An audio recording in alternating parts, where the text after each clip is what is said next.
Hey, Next to Nonprofits listeners, this is Steve with a quick note ahead of the show. We did record this where Kat was outside because of some travel that they were doing, and we just really needed to make sure we got this information to you. So there's a little bit more noise in the background than we're used to on the show. The content is so great, we just needed to get it to you. So please hang with that slight distraction and enjoy the show.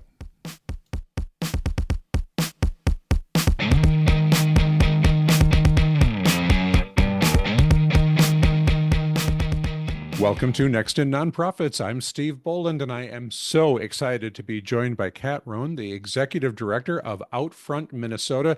Kat, I am so grateful for you taking time to talk with me today. Thank you. Yeah, absolutely. Glad to be here.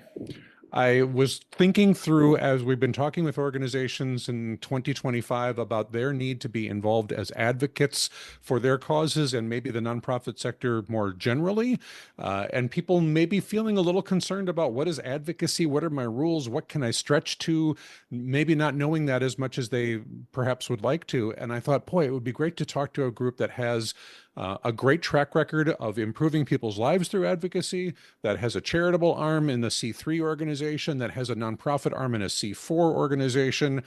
And I, of course, used to serve on the board of directors at Outfront Minnesota some years ago. So I happen to know that yours was the one that fit all of those bills, and you agreed to spend some time helping to share that knowledge. So thank you for doing that. Let me ask you, though, first. Glad to be here. Yeah, let me ask you if you would just describe a little bit about, for people that don't know Outfront Minnesota, could you just describe that mission and effort? Yeah, so Outfront Minnesota came out of a collection of organized folks back in 1987 that originally founded the Gay and Lesbian Community Action Council and came together. As we currently stand, we are a C3 organization, Outfront Minnesota Community Services, plus a C4 organization, Outfront Minnesota, and we have an affiliated political action committee, Outfront Minnesota Action. So we are a large organization, sort of multi-part organization that does advocacy work here in the state of Minnesota around LGBTQ rights. We have a number of different teams and programs within that. So we do political advocacy work, we do community organizing work, we do support around K through 12 education, and then we run an anti-violence program that provides direct community services to folks who have been impacted by violence or discrimination in our state's communities. So much important work, and I'm so grateful that you keep doing all of those things. But I think there are other people out there that, don't have the long history of being advocates in their communities in political circles. Certainly most nonprofits have used to advocating for their cause in one way, shape, or form. I advocate for donors to give. I advocate for volunteers to put some time in. But being an advocate in the political sense sometimes feels uncomfortable to people who take that 501c3 designation a little seriously and are concerned. The Minnesota Council on Nonprofits, where we're both speaking from today in Minnesota, has got a great guide to what does it mean to do advocacy as a C3 organization, because you can do some. Their first message, you can. There are some limits, but you can do some, and you should do what's allowed under the law. How do you introduce that idea to people about what can you do as a C3 partner to advocate for policy and changes that make your lives better?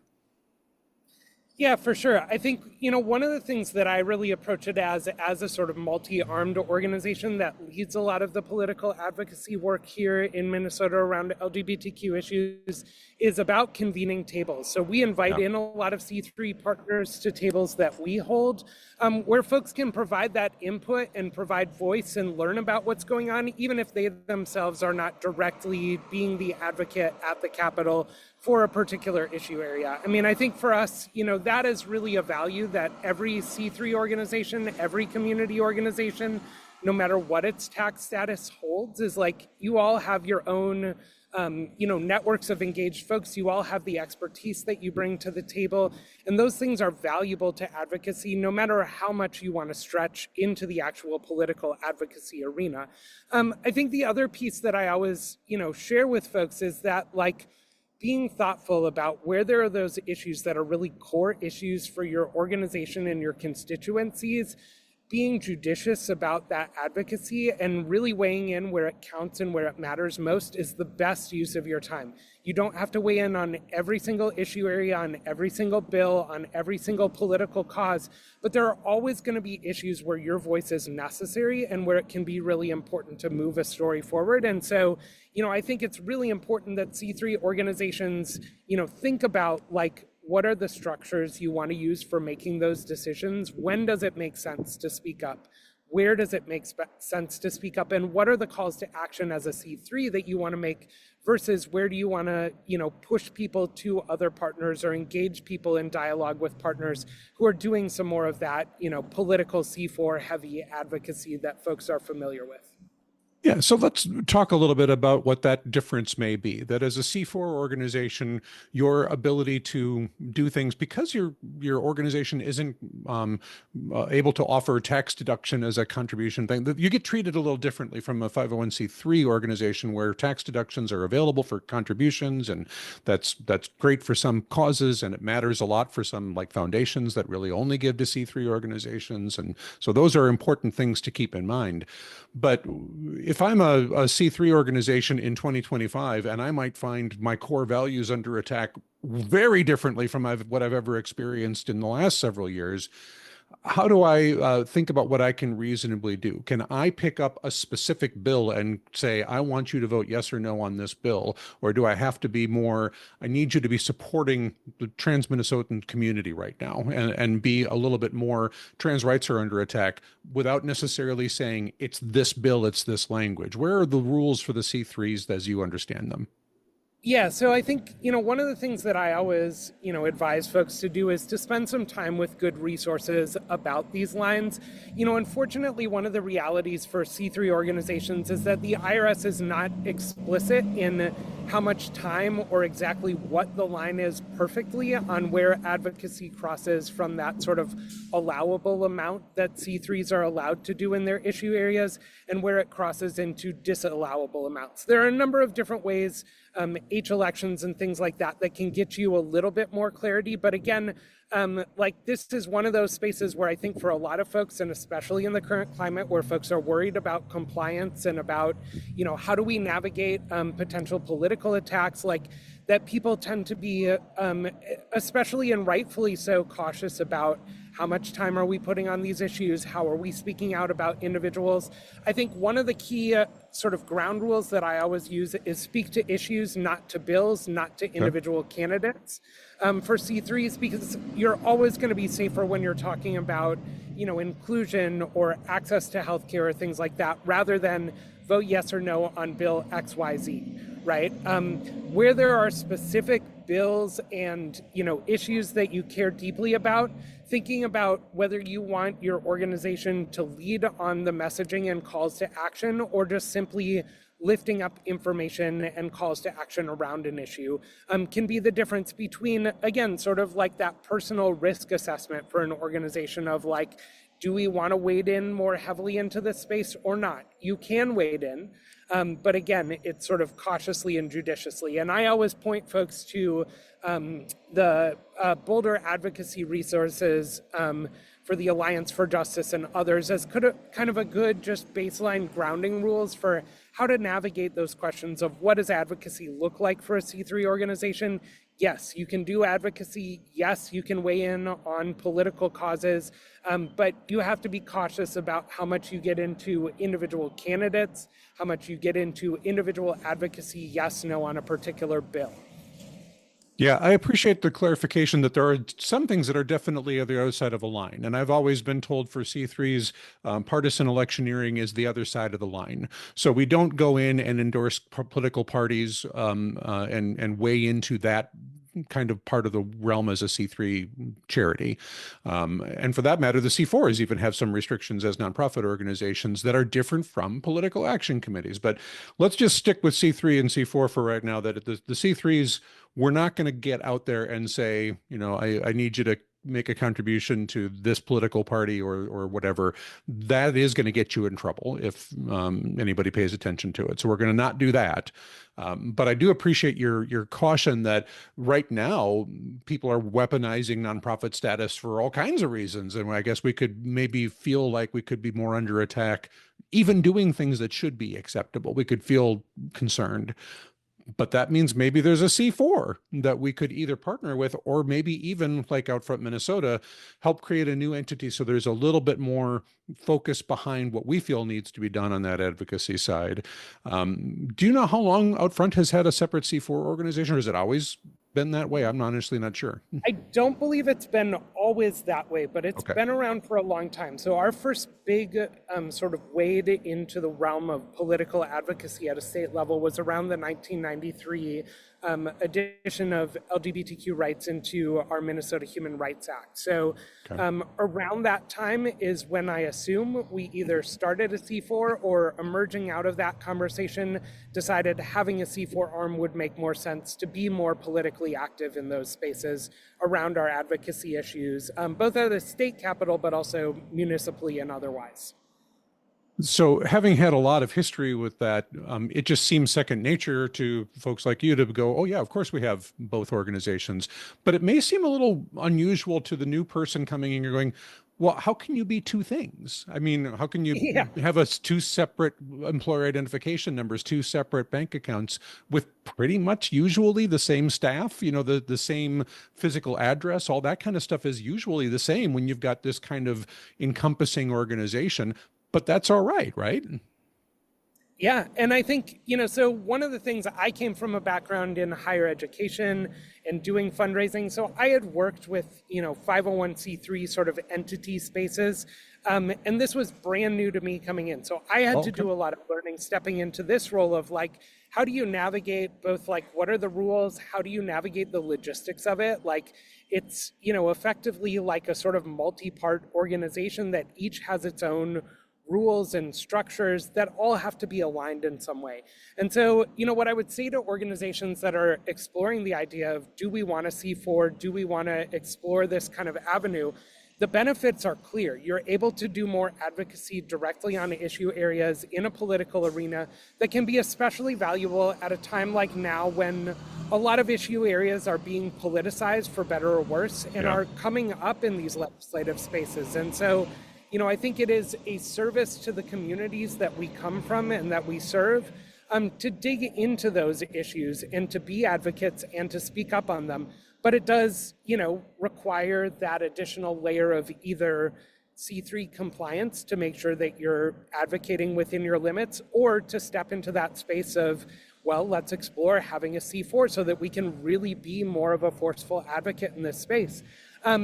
For us, I think the main piece that comes with it is just having to navigate through all the paperwork and those sort of agreements between the different entities on how do we share time, how do we look at our resource allocation, how do we make sure that we are tracking things appropriately so that we're creating separation, how do we establish boards and bylaws so that we have separate agreements and separate management and have those clear delineations on who's making decisions. Yeah.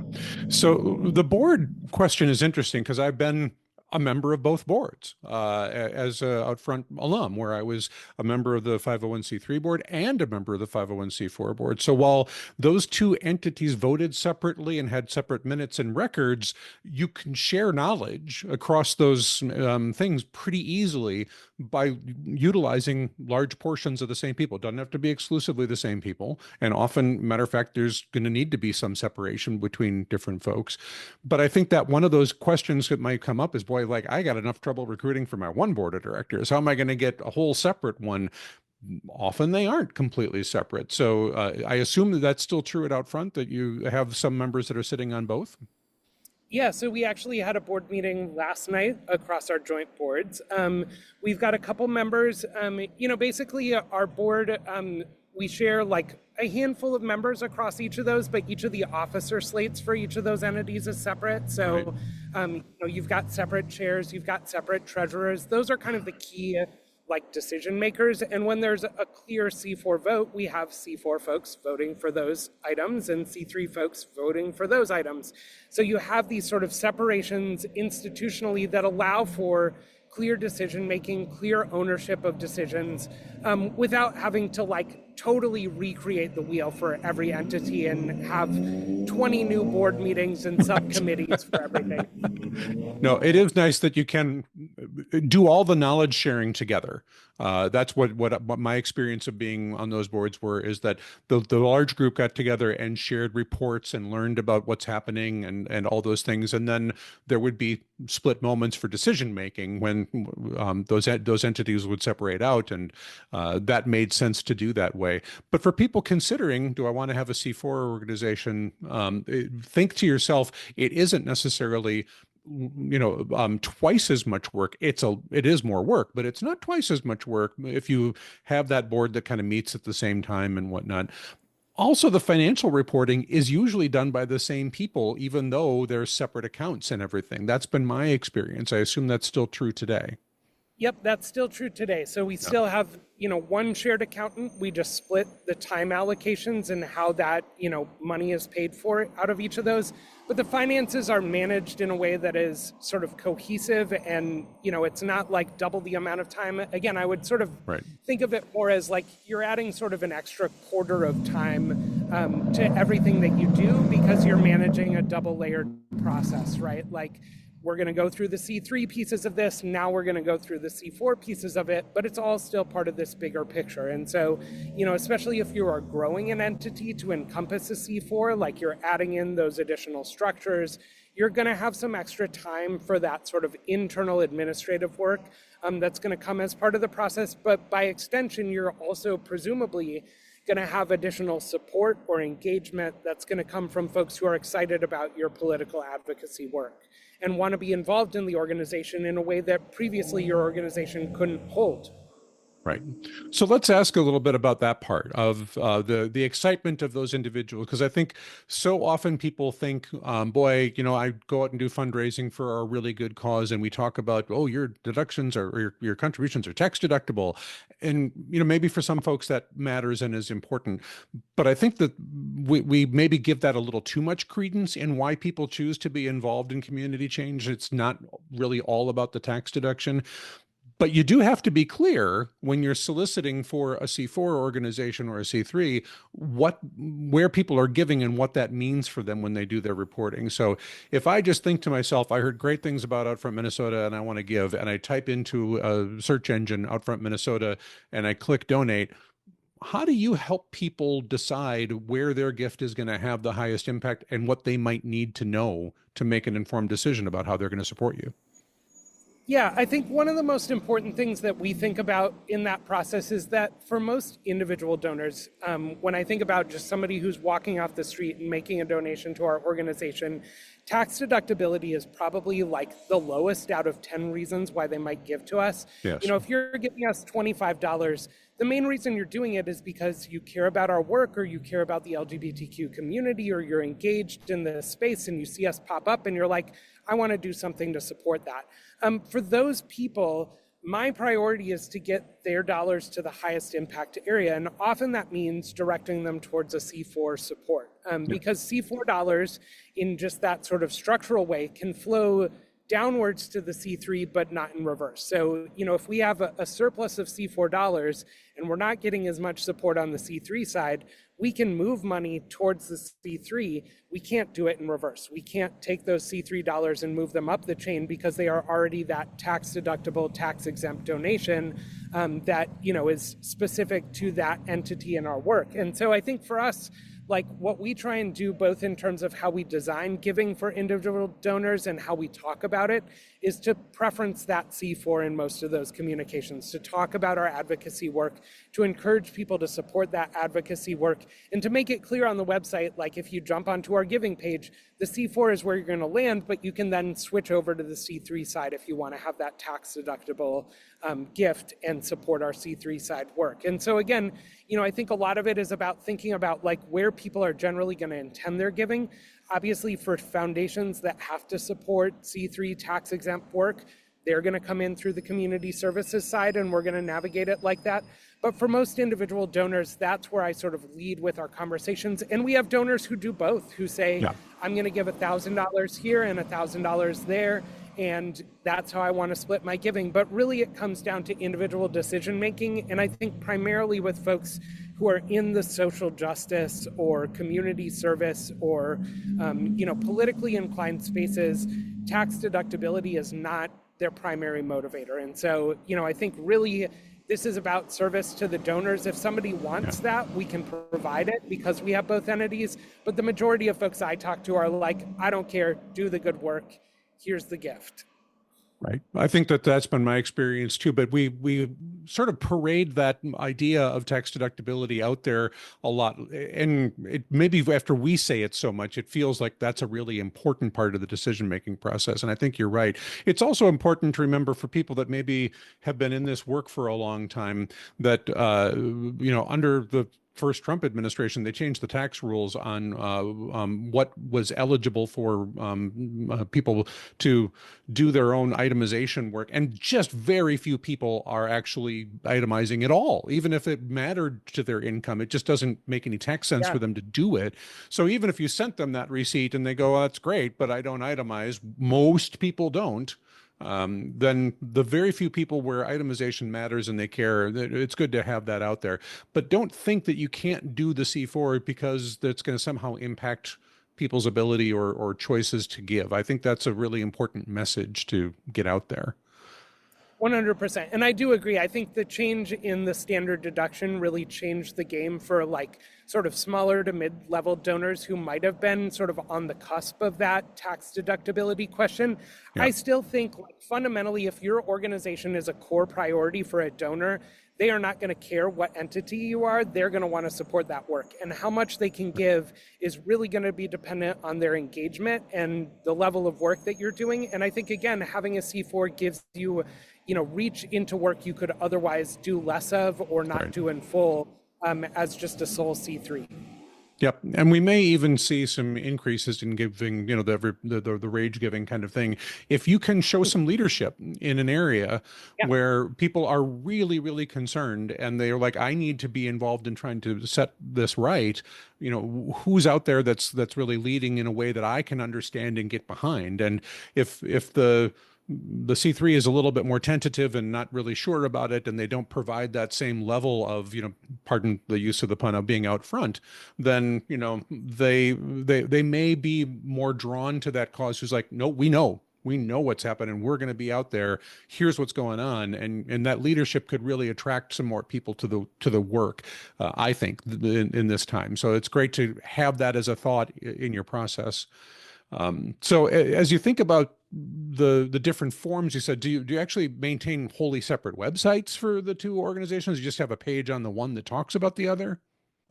Yeah, I think it's a really interesting question. So for us as an entity, historically, we had not maintained separate websites. We had sort of separate portions of websites or footers or headers to pages that would sort of delineate, and especially for email communication and things like that, we have a clear brand guidance for C3 versus C4 communications and then delineate those very separately so that those are clear. One of the things that we're looking at in this current environment is moving to more of those sort of separated websites where there's a really clear distinction.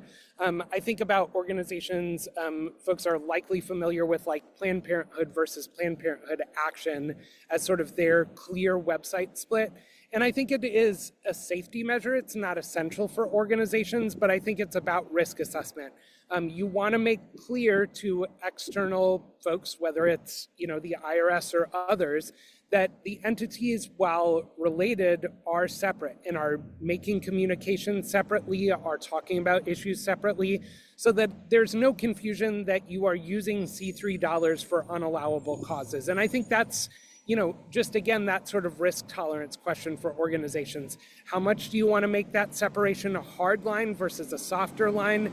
Really comes down to your risk assessment in the given moment. I think we're in a moment where, that risk has increased. So we are weighing how carefully we delineate those things. But fundamentally, there is not like a legal requirement that says you must do step 1, 2, 3, 4 to separate these things. It's about demonstrating that they are operating as separate entities, even if they're related and sharing some information or staff or space or anything like that. And having really clear processes and paperwork in place for all of that back end stuff is more essential than the front end. But the front end is what people are going to interact with. So I do think it's important to give some thought to like, how do you make those things clear? Where do you make separations? How do you distinguish between C3 or C4 communications in a sort of multi-part organization? That makes a lot of sense. Earlier we talked about kind of a bright line over here for some C3 stuff we don't want to do, but we didn't lift up what can a C4 do in the advocacy realm that is a little bit, different from what a C3 can do. I mean, when we talk about bill numbers, for example, does that come into play for the C4? Is that an option that becomes more on the table for a C4 where a C3 might want to skirt, or is that still not something you want to do? Yeah, so effectively with a C4, you are allowed unlimited political advocacy within other allowable laws. So, like, it allows you to be far more active, far more clearly on far more issue areas, making those clear call to actions on bills to say we want to support or oppose this bill. For our organization, that means that we're able to step up on every single state bill that comes forward. Around LGBTQ issue areas. And it allows us to be really effective as multi-issue advocates for our communities in ways that some of our C3 partners can't, even if they come and speak at the legislature or, speak up about a given issue in a given moment. So for us, I think really having that like access to that sort of unlimited voice in that space, obviously within, unlimited in terms of the resources we can deploy in the C4 Right. space. But having that sort of free reign to really engage in that space is really important. And again, I think it's important to note that what we do is nonpartisan advocacy. So we are advocating around issue areas, not around particular political candidates. Like, we're not saying vote for this person, don't vote for this person. We are advocating on bills. We're, celebrating and supporting folks who support those bills. We are talking about why we oppose bills. We're urging our community members to speak up with their elected officials on every issue area that we care about without saying it's a Democratic issue or a Republican issue or a, independent issue. Like, this is really about political advocacy writ large on the issues that we are committed to as a mission-driven organization. So are there other advantages for being a C4 besides being able to name names on bills and do that? Or is that kind of the where it comes more to the head? I mean, yeah, I mean, I think on the sort of political advocacy front, that's what we see as the main advantage as a C4 okay. organization. On the sort of voter engagement front, like, what I think about the line is like, the more targeted you get in your voter engagement work, and that's not about necessarily even partisan targeting, but the more targeted you get in your voter engagement work, the more it's advantageous to do that within C4 frameworks, so Okay. that you avoid any of those concerns about weighing in on what could be seen as more contentious electoral issues in a space in a C3 that might, get you into more trouble. C3s can engage in unlimited just get out the vote efforts and promotion of civic engagement writ large. But C4s give you that special, like, sort of more targeted framework and access to information that would be more sort of closely aligned with political outcomes that, aren't necessarily partisan, but are issue based. That's a really good reminder about things like just participate in the process, advocating for that. The people that believe in your mission that are hearing that are probably going to be supporting the people you want them to support if you tell them, go vote, go to the hearing, go to community organized events, rallies, whatever the thing might be out there, to make your voice heard. And assuming that they're listening to you, you're probably turning folks out that are more interested in that side, even if you're not saying we're over here. But that just makes natural sense in the work. So C3s also get out there, advocate for people to get out and vote and do all the good civic engagement stuff. But good to kind of think about the C4 element of that cycle. there is that next bright line about actually endorsing specific candidates or parties, and in this case, there's other tools that might be even more appropriate than a C4 organization. We mentioned at the beginning that there's a political action committee, for example, that is also affiliated with the Outfront mission. Can you talk a little bit about that tool and kind of how that plays into this mix? Yeah, so, I think one of the things that we've seen change over time, and the Citizens United ruling really changed the landscape around political advocacy, partisan political advocacy and activity.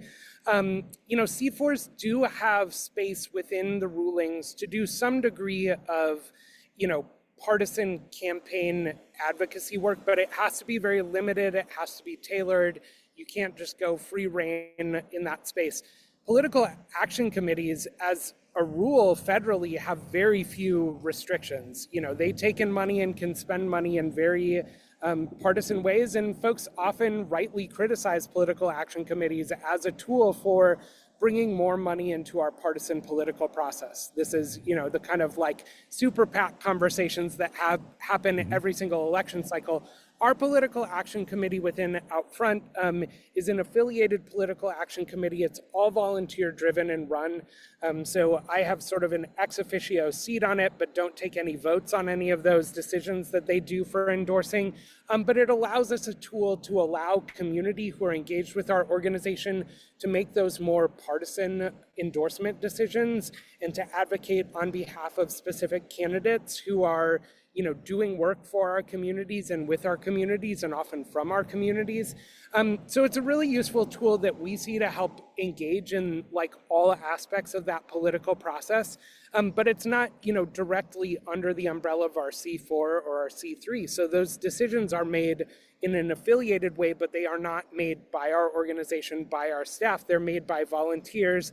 They maintain their own separate, sort of finances that we help to manage logistically, but we are not allocating, we are not making decisions around, we are not tying them into organizational decision making. And so again, there's some degree of information sharing, but it is much more firewalled off than even the C3 and C4 are from one another. And it may not be so much about giving the money, although, it'd be lovely if you had, all kinds of resources to do all kinds of things. But, practically speaking, causes like Outfront don't tend to have the money of, big lobbyists in large, corporate environments and all that. It's a lot more about the ability for a community that is identified with the mission of an Outfront Minnesota to be able to get some communication saying our affiliated organization has done some vetting on these candidates or done some vetting on this race, and we have some information for you. We want you to know that, and being able to trust an organization that I've been working with on other things to go, oh, I didn't know much about this race. And it really helps me to hear that from somebody that's able to use the Outfront name to say, this person had conversations with people that I trust. They've thought through what they might be representing, and they have recommendations for me to know about. That's a very powerful tool, even if it's not associated with a lot of money, just to be able to have the voter have that kind of access to information. And of course, for the candidates to be able to share that themselves, because I've certainly seen plenty of candidates come out and say, hey, I've been endorsed by Outfront Political Action. You should consider me. And that does weigh for me. So I think that that's another thing for nonprofits to think about, and as they look at their full range of options, don't think you have to have a lot of money to be a PAC. It can really be about, do we create an affiliated entity that can spread the message a little bit more about screening candidates, endorsing people, that kind of thing. Absolutely. And we don't throw a lot of money into elections, to your point. Like, this is not really about like having a way to expend a lot of money to influence political outcomes. What it's really about is trying to get that community voice into the full range of the democratic process here, and to have our organization and our membership engaged in that at many layers. And I think, again, it does carry weight, to your point, to have organizations have, some kind of voice in the endorsement process. There are lots of tools that we can use to be engaged in any sort of electoral process to engage folks, whether that's on a C3 or C4 level. But having multiple tools just allows you to get those different angles and to really give community members a well-rounded understanding of how the political environment is impacting their lives and the decisions they might make around the elections. So far, this all sounds like the best thing ever. Everybody should just go ahead and create a C4, get to work right now. Is there a downside or two? Are there areas of challenges that we should be thinking about? Yeah, I mean, absolutely. I think anytime you're talking about starting a new entity, even if your C4 is small, even if it's just a portion of somebody's time that you're planning to devote to, it is work, right? Like it Yeah. is work to set up a new entity. It is work to get all that paperwork filed, to refile those things every year. When we do our annual, 990s and things like that, we are doing it for multiple entities. So it's adding layers of administration to anything that you're doing. And that might be well worth it, but it is not a net zero cost. So if you're going to go out there and do it for the right reasons, not just because it gives you a convenient tool to occasionally turn on an advocacy arm that maybe you could do already under your existing structures. Really do it because you're intentionally wanting to grow into that space of advocacy in a way that C3s don't allow you to do or don't give you the full free reign to do. I think the other downside to having a C4 arm is that you have to train folks to understand how your organization functions, right? Yeah. Donors may have an expectation of giving in a certain way or of certain work that your organization does. And if you start talking about all this new exciting advocacy work that you're doing, folks might not know, where should I support? What is the mission? How does this align? Like, how, it might be clear in some cases, but in other cases, I think it's important to do that education of we are stepping into this space for an intentional reason, not just because it's a convenient tool that's available to us, maybe. And I think, again, as any organization, do your due diligence ahead of time. Don't rush into these decisions. If you're exploring a C4 status as an addition to a C3, think about who on your staff should be involved in that. Is it, your director of communications who's using part of their time, or an admin person? Is it your executive director? Are you hiring a full-time C4, advocacy director? Like, who is involved? What are the different roles and relationships? How do you determine what work is what tracked in what entities? And all of those things, if you do them ahead of time, can be clean and understandable.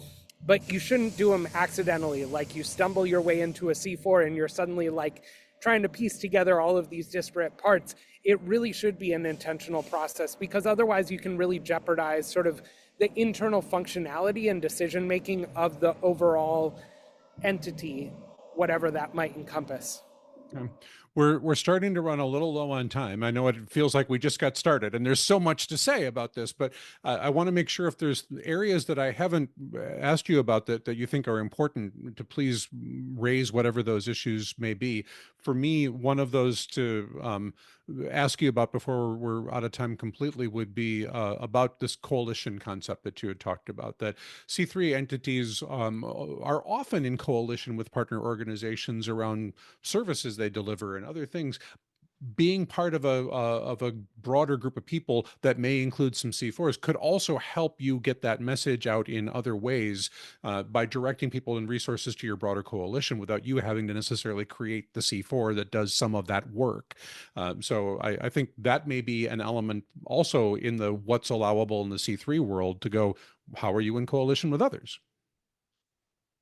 Yeah, I think coalitions are a really important space for any organization. And I think one of the important things about coalitions is, like, they don't have to look a certain way. You don't have to agree to membership if it's just a loose coalition and collection of folks who are sharing information and maybe, coming together around issue areas. You don't have to necessarily say, as a coalition, we're going to speak up on this thing or not.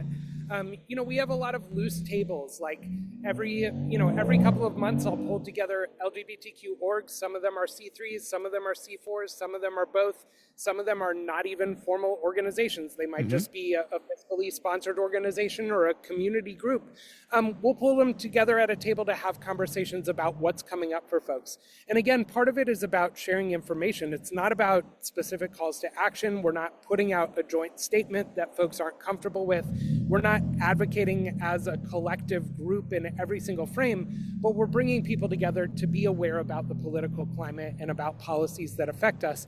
And then we sort of allow folks to opt into those broader communications. So if we're going to weigh in on a particular bill with a joint letter, we might invite any organizations that want to sign on to it, but we won't require people, like, you don't have to sign off on all of these. So depending on your structure, depending on your governance, like you may or may not want to be on a sign on to a particular letter.